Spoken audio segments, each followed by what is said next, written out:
just some broken B-pillar glass. Meanwhile, keying Teslas has somehow always been a thing. Sentry cameras have been catching it all on video for years, but there's not much that can be done to let the vandals know that while they are keying the car, all their actions are caught on film. Until now.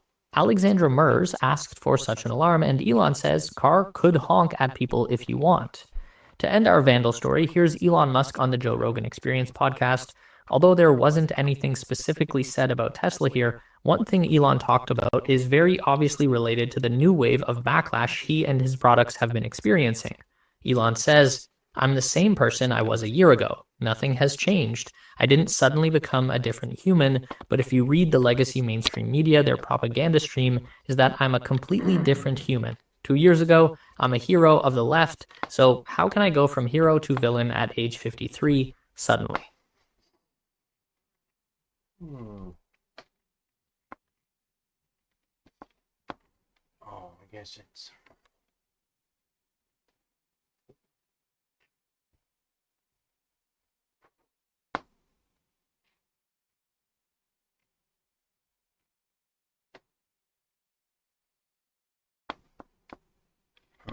I guess it's working. Where's me Elon Brown?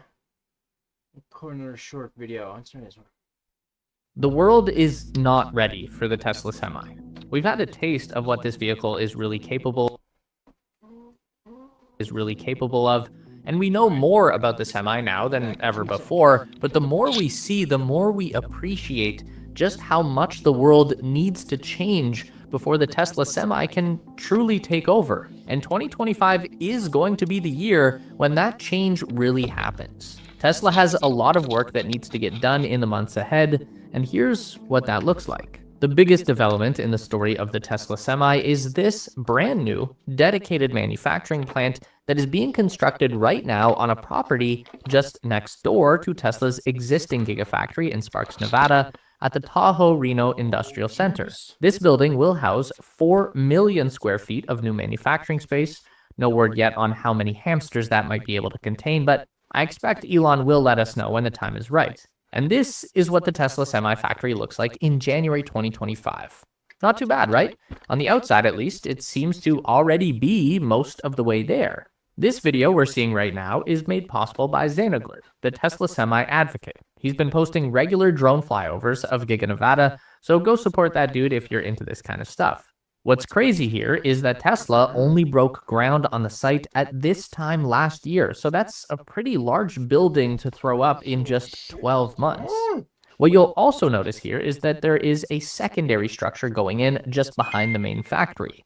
That one is in a much earlier phase of construction, and we are being told that this will eventually become a dedicated stamping facility.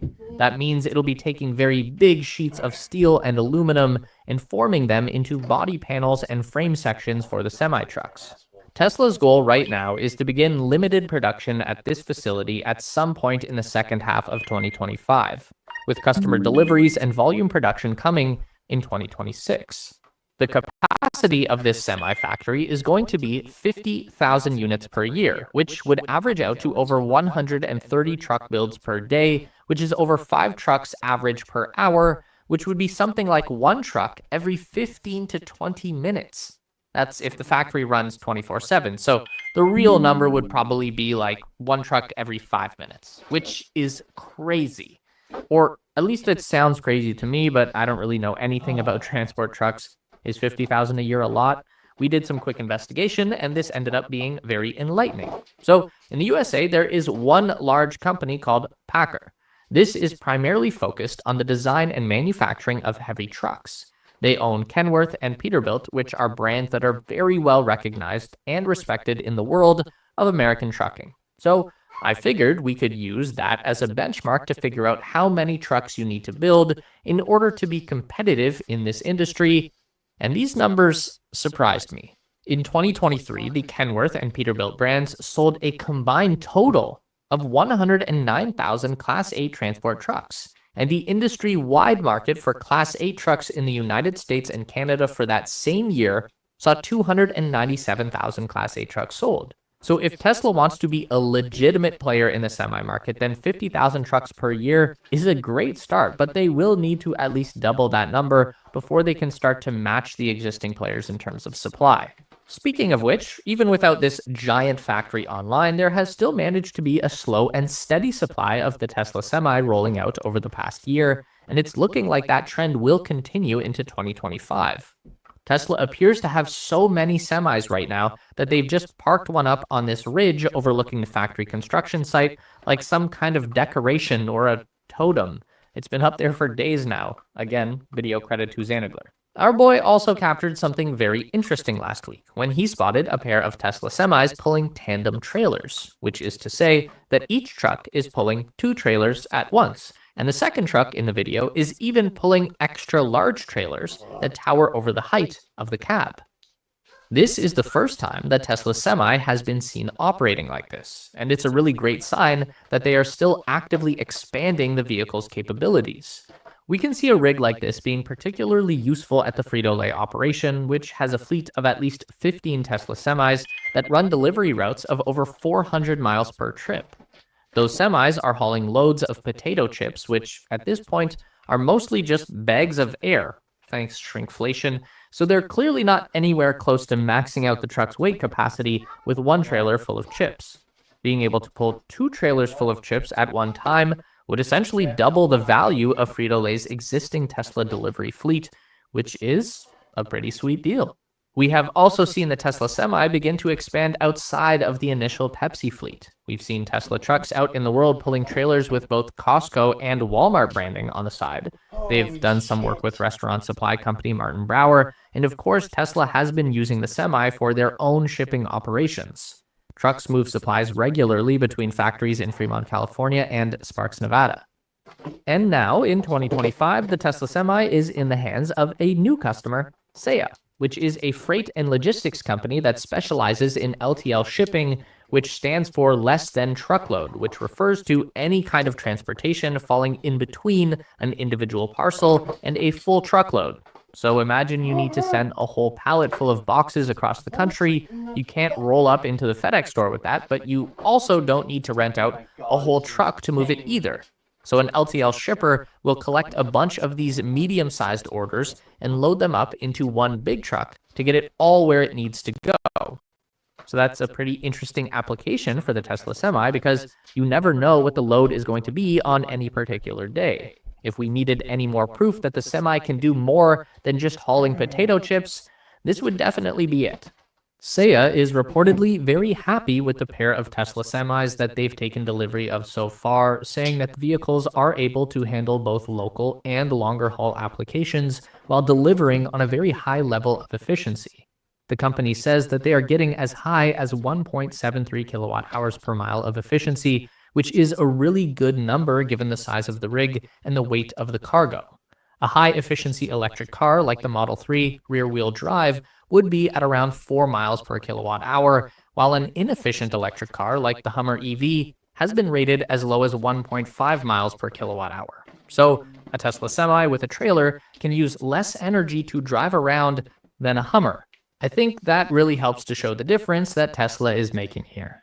Seya drivers have also echoed what we've heard from many other truckers who have used the Semi. It's smooth, comfortable, and easy to drive, with the ability to maintain speed on steep hills. But it's not all been great news for the Tesla Semi going into 2025. The vehicle has just become the first ever electric transport truck to have a crash investigation by the National Transportation Safety Board in the USA. This stems from an incident in August 2024 when a Tesla Semi veered off of Interstate 80 in the Sierra Nevada mountains, smashed into a tree, and burst into flames at 3 in the morning. Luckily, the driver was not seriously injured and no other cars were involved. The purpose of these NTSB investigations isn't necessarily to blame Tesla for what happened, it's more focused on determining the cause and analyzing the response so that they can issue safety recommendations that might prevent similar events from happening. And this is particularly important for first responders and firefighters. They need very specific and well-informed guidelines on how to deal with these extra-large lithium-ion battery packs found in electric-heavy trucks. We are in the very early stages here, but this is something that needs to get figured out as we go along. There are something like 120,000 serious accidents involving transport trucks in the US every year. In addition to building out their semi-manufacturing plant, the next major piece of the puzzle for Tesla will be installing a charging network that can support the massive power needs of the semi-battery pack. We know that semi-megachargers have been installed at the distribution hubs where the trucks operate from, but we have yet to see any mega-charging stations out in the world that could be used by a semi mid-trip. That's something that needs to change in 2025. But what we have seen is Tesla begin to roll out their V4 supercharger cabinets, which is a good sign that the company is quickly moving towards building higher volumes of high-powered charging stations. Tesla says the new hardware is less complex, which should allow the company to expand the network in less time. The V4 cabinet can support up to 500 kilowatts of power output and is fully compatible with the 1000-volt architecture found in the Semi and the Cybertruck. In order to fast charge a Semi at maximum capacity, you need 1.2 megawatts of power, more than double the V4, but 500 kilowatts could be enough for right now. So, will the Tesla Semi take over in 2025? No, not really. We'll probably see another year of slow growth at best, but the important change that's happening right now is definitely going to lay the groundwork for 2026. So the takeover will begin now in 2025, but will continue on into the future.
Elon Musk appears to have found himself a new obsession: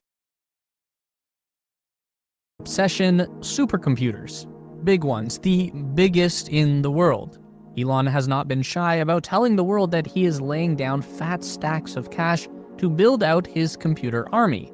We are looking at tens of billions of dollars being invested in just the next year alone. Now, why is he doing all this? Well, that's where things get interesting. Okay, first let's break this whole supercomputer situation up into some manageable chunks and start to identify what goes where, because Elon is building multiple computer clusters for different projects that do different things, and at some point he seemingly referred to each of them as either the world's biggest or the world's most powerful, so it's a bit hard to follow. Let's start with Tesla.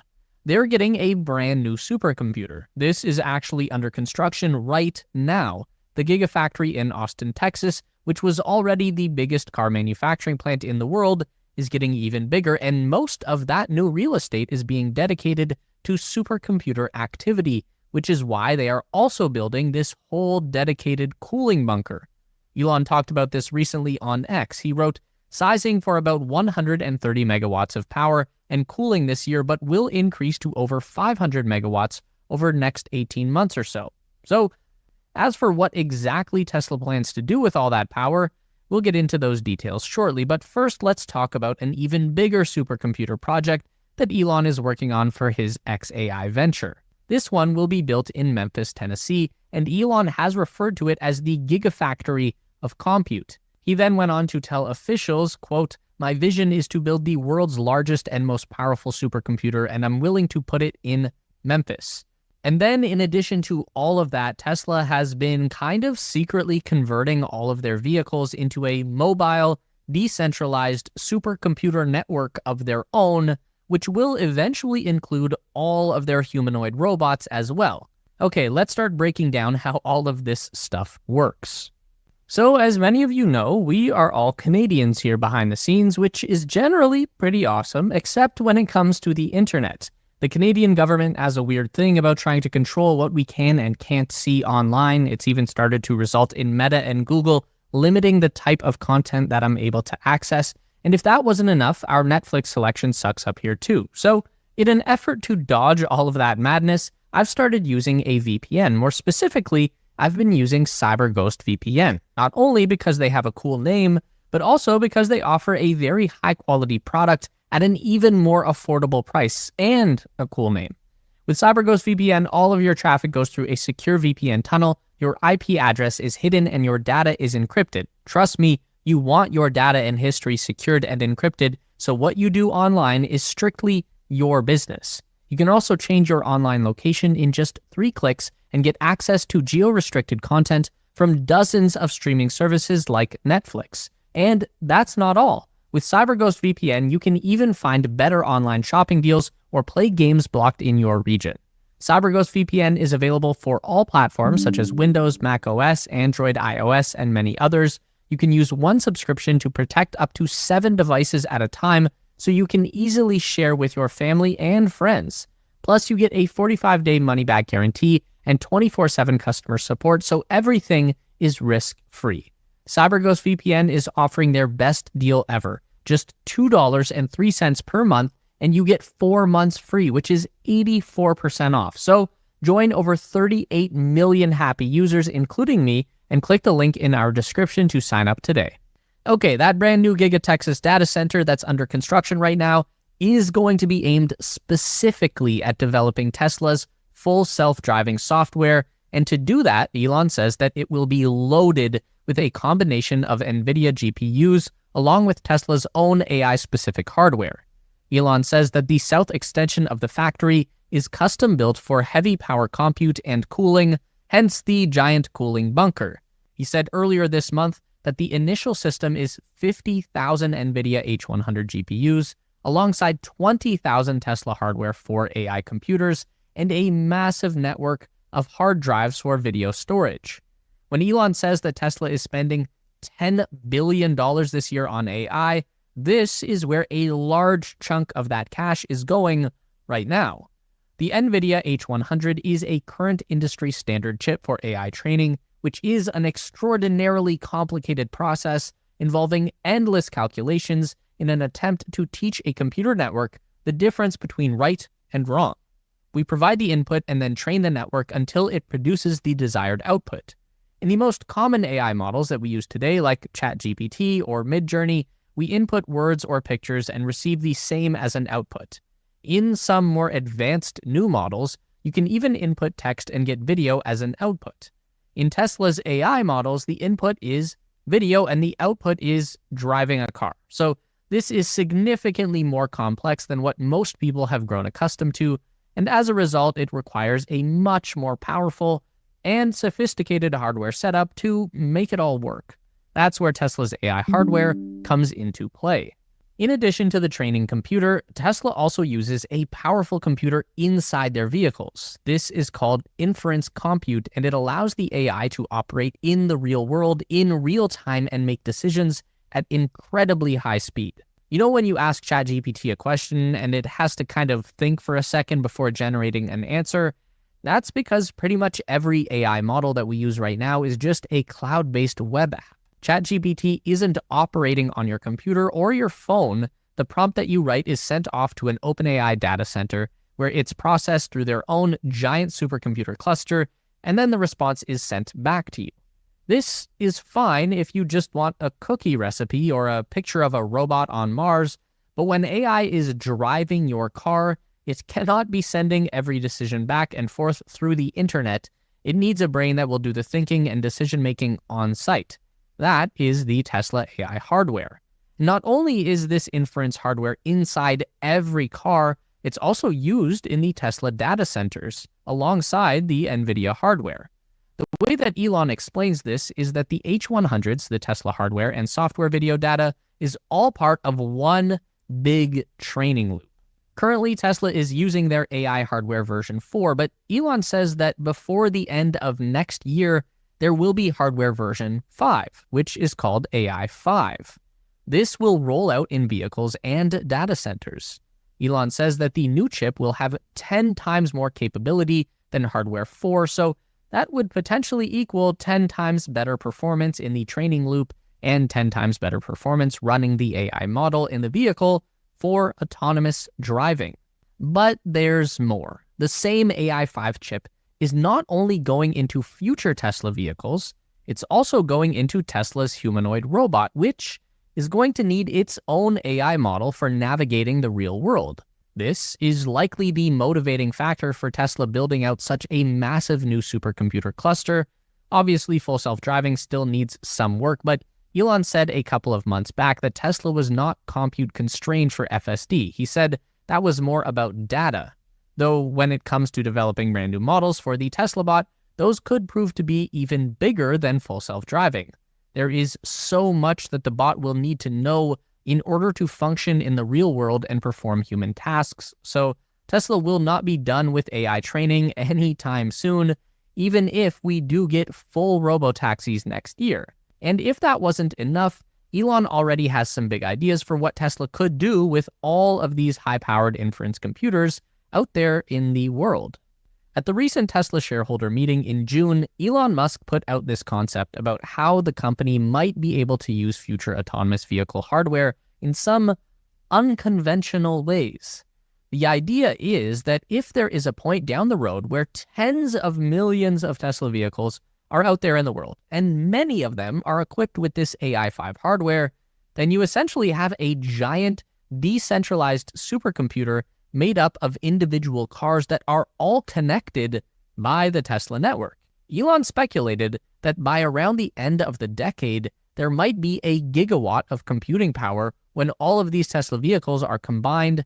Going back to that Giga Texas computer cluster, there's up to 500 megawatts of power, which is half a gigawatt. Anyway, the in-car computer of a robotaxi would be occupied with self-driving tasks most of the time, but for periods when the vehicle is either recharging or just not being utilized, like at 4 in the morning, then that computing power might be harnessed to do other important jobs. This is basically the same concept behind Amazon Web Services.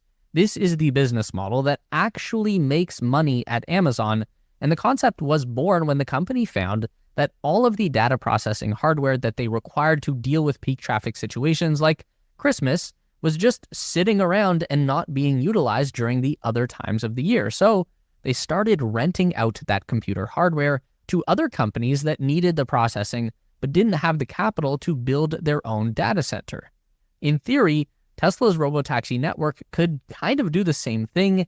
Even the consumer vehicles as well. You could check a box on the app that would let Tesla access your in-car computer, and maybe you get a cut of the revenue it earns. It's kind of like a crypto mining pool if you've ever seen or tried one of those. Okay, so we've talked about AI in cars and autonomous driving. That's all cool. But what about solving the mysteries of the universe? Okay, let's go back to Musk's Gigafactory of compute, which is not to be confused with his giant computer at the Tesla Gigafactory. This is the new installation in Memphis that will be dedicated to xAI.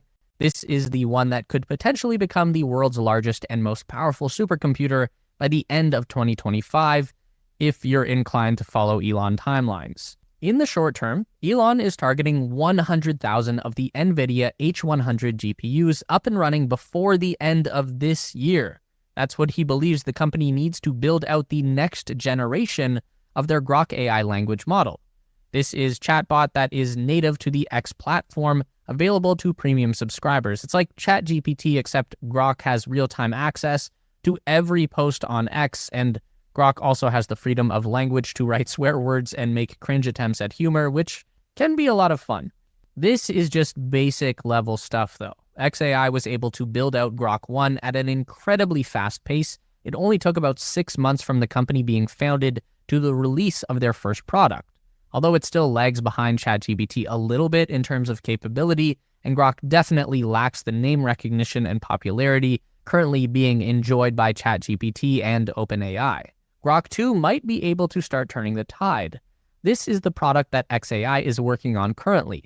The upgrade will allow Grok to both interpret and produce images and visual media, so you can have it turn a spreadsheet into a graph, or turn a graph into a spreadsheet, or identify the content of a photograph, or even explain a piece of art or a meme. So far, xAI has been able to do all of this AI training in partnership with a company called Oracle Cloud. Just like we were talking about earlier with renting out data processing, that's exactly what xAI has done here. It looks like they have been renting the equivalent of about 20,000 H100 GPUs from Oracle. Elon has said that the 100,000 H100 cluster will be necessary to train Grok 3, which is still unknown, but we have to assume that this would be moving in the direction of a generalized artificial intelligence, something that can deal with text, sound, images, and video as both input and output media, which probably not by coincidence would be the exact kind of AI model that the Tesla bot will need to fully function as a productive member of society at some point in the future. Now, beyond that is where things start to get weird. Elon's vision of his completed gigafactory of compute is now looking like 300,000 units of the B200 GPU, which is NVIDIA's next big chip release. It's the new most powerful chip in the world for AI training. These are going to be several times more capable than the H100 chips, and Elon wants 300,000 of them, and he wants this up and running by 2026. Ostensibly, the reason that we've been given for xAI pursuing these massive amounts of computing power is simply the mission to understand the universe. More specifically, xAI is a company working on building artificial intelligence to accelerate human scientific discovery. We are guided by our mission to advance our collective understanding of the universe. Now, this is all going to be very expensive. xAI recently completed a $6 billion funding round, which will be in addition to the startup's initial $1 billion seed fund. This could theoretically be enough to cover the cost of their initial 100,000 GPU cluster with the H100s, but just trying to price out the much bigger cluster of the much more powerful B200s, which NVIDIA has said would run between 30 and 40 grand each, which is $9 billion just in GPU hardware alone if we assume the lowest end of the price spectrum. So xAI still has a long way to go. They're going to need to keep drawing massive amounts of funding from groups with very deep pockets, and the competition is not sleeping either. Microsoft and OpenAI are said to be considering spending up to $100 billion on a 5 gigawatt AI data center known as Stargate. This would require its own nuclear power plant to operate at full capacity, which is probably why Amazon just recently purchased a Pennsylvania data center site that is literally right next to a nuclear power plant. So, even if Musk's gigafactory of compute does get built on time, it certainly has a chance of becoming the world's most powerful supercomputer, but it won't wear that crown for long. In the immortal words of Fallout Boy, this ain't a scene, it's a goddamn arms race. Thanks again to CyberGhost for sponsoring this video. They protect your data while you browse and give you full access to blocked online content for just over $2 a month. Click the link in the video description to find their special offer with 84% off and a 45-day money-back guarantee.